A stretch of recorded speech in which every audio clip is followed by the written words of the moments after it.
Asalaamu calaykum waraxmatullaahi wabarakaatuh saaxiibada ku xidhan kanaalka hoyga bulshada ku soo dhawaada mowduuceena maanta waxaanu kaga hadli doonaa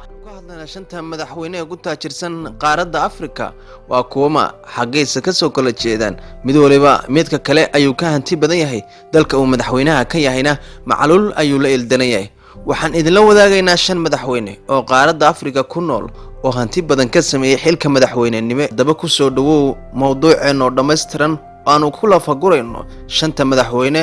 ee qaaradda Afrika fadlan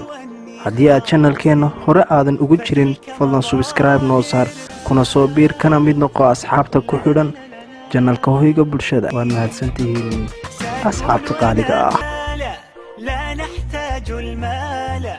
كي نزداد جمالا جوهرنا هنا madaxweynaha dalka Cameroon ee Paul Biya waxa uu dhashay sanadku markuu ahaa 1933 waxa uu soo galay kaalinta shanaad waxaana hantidiisa lagu qiyaasaa inay gaarayso 200 oo milyan oo dollar oo Mareykanka ah wuxuuna dalka Cameroon xukumaya 30 sano dalka uu ku nool yahayna tiradu waxay gaaraysaa 24 milyan oo ruux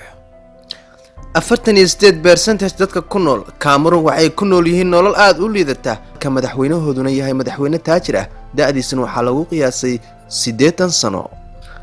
madaxweynaha dalka Kenya Uhuru Kenyatta waxa uu dhashay sanadku markuu ahaa 1961 waxaana xilka madaxweynenimo hayaa 7 sano waxaana hantidiisa lagu qiyaasay inay gaarayso 500 oo milyan dhalay madaxweynihii ugu horeeyay ee dalka Kenya uguna magacaabi jiray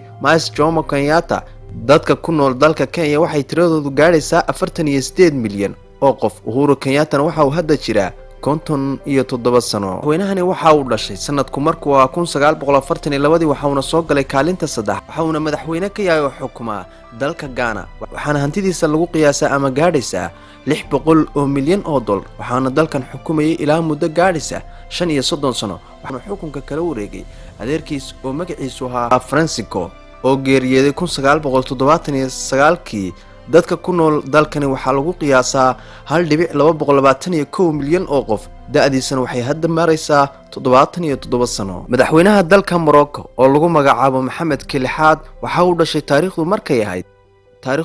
ahayd 1963 waxa soo galay kaalinta labaad waxaana ka mid yahay madaxda ugu qanisan qaaradda Afrika xukuumada dalka Morocco muddo gaaraysa 19 sano waxaana hantidiisa lagu qiyaasaa 2.5 bilyan oo dollar isagoo hantidan badankeeda ka dhaxlay aabihiis oo geeriyooday sanadku markuu ahaa 1999 dadka ku nool dalkani tiradoodu waxay gaaraysaa 35.28 milyan oo qofood da'diisana hadda waxay maraysaa 55 sano madaxweynaha kaalinta koobaad galay ayaa waxa uu dhashay sanadku markuu ahaa 1942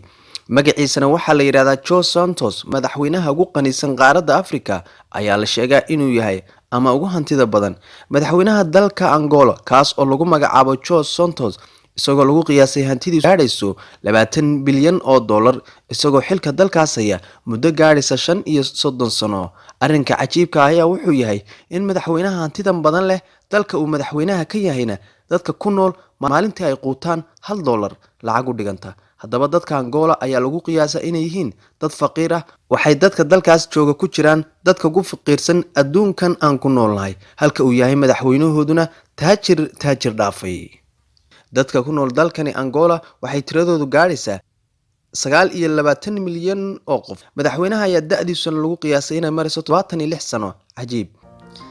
intaas ayaan ku soo gabagabeynayaa balse saaxiibayaal codsi kanaalka hoyga bulshada wuxuu taagan yahay soo deynta mowduucyo la xiriira arrimaha bulshada qisooyin taariikho iyo sidoo kale faafinta mowduucyo diin ah ku xidhnow kanaalkeena subscribe-na noo saar gambaleelkana furo mowduucan haddaad ka hesho like ku dhufo sidoo kalena sii share gare oo saaxiibadada kale sii gaarsii waxaanu maraynaa 2.6 oo u dhiganta 2600 balse fari kama qodno intaas ayaan ku soo gabagabeynayaa ee saaxiibayaal fi amaanillah ذاك يقيني